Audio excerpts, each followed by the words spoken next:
Hi hello ನಮಸ್ಕಾರ, welcome back to my YouTube channel. ಇವತ್ತಿನ recipe ಹೀರೆಕಾಯಿ ಪಪ್ಪು. ಆ ಟೇಸ್ಟ್ ಅಂತೂ ಸಿಕ್ಕಾಪಟ್ಟೆ ಚೆನ್ನಾಗಿರುತ್ತೆ. ಪಾಲಕ್ ಪಪ್ಪುಗಿಂತನೂ ಸಿಕ್ಕಾಪಟ್ಟೆ ಚೆನ್ನಾಗಿರುತ್ತೆ.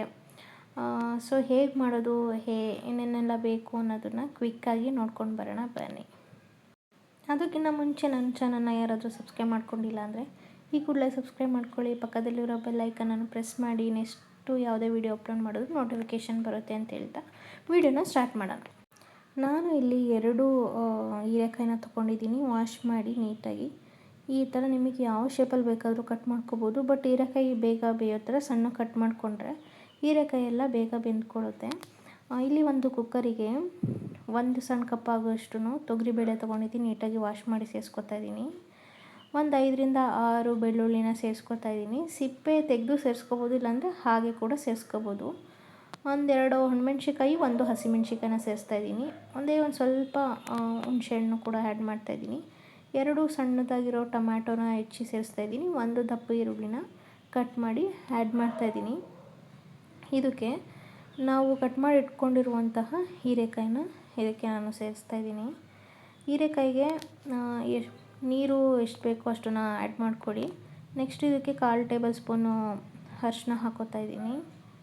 1/4 ಟೇಬಲ್ ಸ್ಪೂನು ಜೀರಿಗೆನೂ ಕೂಡ ಆ್ಯಡ್ ಮಾಡ್ತಾಯಿದ್ದೀನಿ. ನೀವು ಇದನ್ನು ಸ್ಕಿಪ್ ಮಾಡ್ಬೋದು. ಇಲ್ಲಿ ನಾನು ಹೀರೆಕಾಯಿ ಬೇಯೋಕ್ಕೆ ಎಷ್ಟು ನೀರು ಬೇಕು ಅಷ್ಟು ನೀರು ಮಾತ್ರ ನಾನು ಆ್ಯಡ್ ಮಾಡ್ಕೋತಾ ಇದ್ದೀನಿ. ಇದಕ್ಕೆ ನಾವು ಸ್ವಲ್ಪ ಸಾಲ್ಟನ್ನ ಆ್ಯಡ್ ಮಾಡೋಣ. ಕುಕ್ಕರ್ ಲಿಡ್ನ ಕ್ಲೋಸ್ ಮಾಡಿ 2 ವಿಷಲ್ ತೊಗೊಂಡ್ರೆ ಸಾಕಾಗುತ್ತೆ. ಹೀರೆಕಾಯಿ ಎಲ್ಲ ಬೆಂದಿರುತ್ತೆ ಮತ್ತು ಬೇಳೆ ಕೂಡ ಬೆಂದಿರುತ್ತೆ. ಈ ವಿಷಲ್ನ ತೆಗೆದಾದ್ಮೇಲೆ ಹೀರೆಕಾಯಿ ಮತ್ತು ಬೇಳೆ ಎಲ್ಲನೂ ಸ್ಮ್ಯಾಶ್ ಮಾಡಿ ಪಕ್ಕಕ್ಕೆ ಎತ್ತಿಟ್ಕೊಂಬಿಡಿ. ಇನ್ನೊಂದು ಪಾತ್ರೆಗೆ ನಾನು ಸ್ವಲ್ಪ ಆಯಿಲ್ನ ಹಾಕೋತಾ ಇದ್ದೀನಿ. ಇದಕ್ಕೆ ಜೀರಿಗೆ ಮತ್ತು ಸಾಸಿವೆನ ಹಾಕ್ತಾಯಿದ್ದೀನಿ. ಜೀರಿಗೆ ಮತ್ತು ಸಾಸಿವೆ ಎಲ್ಲ ಘಮ ಬಿಟ್ಟಾದಮೇಲೆ 7ರಿಂದ 8 ಬೆಳ್ಳುಳ್ಳಿನ ಸಿಪ್ಪೆ ತೆಗೆದು ಜಜ್ಜಿ ಸೇರಿಸ್ಕೊತಾ ಇದ್ದೀನಿ. ಈ ಥರ ಸೇರಿಸೋದ್ರಿಂದ ಆ ಫ್ಲೇವರು ಕೂಡ ಬಿಡುತ್ತೆ ಮತ್ತು ತುಂಬಾ ಚೆನ್ನಾಗಿರುತ್ತೆ ಅಂತ ಹೇಳ್ಬೋದು. ಇದಕ್ಕೆ ನಾನು 1 ಒಣಮೆಣ್ಸಿಕಾಯಿ, ಸ್ವಲ್ಪ ಕರಿಬೇವಿನ ಸೊಪ್ಪನ್ನ ಹಾಕ್ಕೊಂಡಿದ್ದೀನಿ. ಅದನ್ನು ವೀಡಿಯೋ ಹಾಕಬೇಕಾದ್ರೆ ತೋರ್ಸೋಕ್ಕಾಗಿಲ್ಲ. ಸೊ ಇದಿಷ್ಟನ್ನು ನೀಟಾಗಿ ಫ್ರೈ ಮಾಡ್ಕೊಂಡಾದಮೇಲೆ ನಾವೇನು ಸ್ಮ್ಯಾಶ್ ಮಾಡಿ ಇಟ್ಕೊಂಡಿದ್ವಲ್ಲ ಹೀರೆಕಾಯಿ ಮತ್ತು ಬೇಳೆನ ಇದಕ್ಕೆ ಹಾಕಿ 10 ನಿಮಿಷ ಕುದಿಸ್ಕೊಂಡ್ರೆ ಹೀರೆಕಾಯಿ ಪಪ್ಪು ರೆಡಿಯಾಗುತ್ತೆ. ತುಂಬಾ ಟೇಸ್ಟಿ, ತುಂಬಾ ಚೆನ್ನಾಗಿರುತ್ತೆ ಅಂತಲೇ ಹೇಳ್ಬೋದು.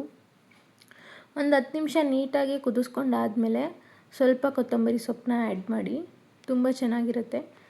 ಆ್ಯಡ್ ಮಾಡಾದ್ಮೇಲೆ ನೀಟಾಗಿ ಮಿಕ್ಸ್ ಮಾಡೋಣ. ಎಷ್ಟು ಚೆನ್ನಾಗಿ ಅದ್ಭುತವಾಗಿರುತ್ತೆ ಅಂದರೆ ದೋಸೆಗೆ, ಇಡ್ಲಿಗೆ, ಚಪಾತಿಗೆ, ಅನ್ನ ಸಾಂಬಾರಿಗೆ ನಿಜವಾಗ್ಲೂ ಕಾಂಬಿನೇಷನ್ ಅದ್ಭುತನೇ ಅಂತ ಹೇಳ್ಬೋದು. ಸೊ ಇಷ್ಟು ಸಿಂಪಲ್ ಅಂತ ನೋಡಿದ್ರಲ್ವಾ. ಏನಾದ್ರೂ ಸಡನ್ಲಿ ಎಲ್ಲರೂ ಹೋಗಿರ್ತೀವಿ, ಏನಾದ್ರೂ ಸಡನ್ನಾಗಿ ಮಾಡ್ಕೋಬೇಕು ಅಂತಂದರೆ ಈ ಥರ ಒಂದು ಹೆಲ್ದಿಯಾಗಿ ನೀವು ಮಾಡ್ಕೊಳ್ಬೋದು. ಸೊ ನೀವು ಒಂದು ಸಲ ಮನೇಲಿ ಟ್ರೈ ಮಾಡಿ ಹೇಗಿತ್ತು ರೆಸಿಪಿ ಅನ್ನೋದನ್ನು ಕಮೆಂಟ್ ಮುಖಾಂತರ ತಿಳಿಸಿ. Thank you so much.